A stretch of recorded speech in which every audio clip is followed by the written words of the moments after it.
আর আমরা এখন আমাদের এই ভোরের আলো রিসর্ট থেকে চেক আউট করছি।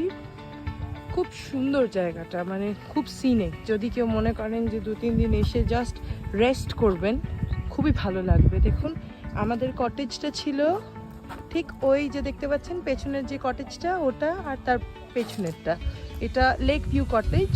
সামনে যে এই যে ডোবা টাইপের লেকটা দেখতে পাচ্ছেন, সকালবেলা থেকে খুব সুন্দর লাগছিল।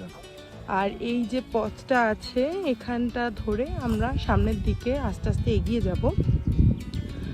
ডাইনিং এরিয়াটা আমাদের কটেজ থেকে প্রায় 500 মিটার। তো ওদের এখানে টোটোর ব্যবস্থা আছে, যদি কারোর হাঁটার অসুবিধা থাকে ডেফিনেটলি সে টোটো করে যেতে পারে। আদারওয়াইজ যদি হেঁটে এই সুন্দর পরিবেশটি আপনি উপভোগ করতে চান, তার জন্য তো ব্যবস্থা আছেই। তো চলুন আমরা আস্তে আস্তে দেখি কীরকম সুন্দর এই জায়গাটা।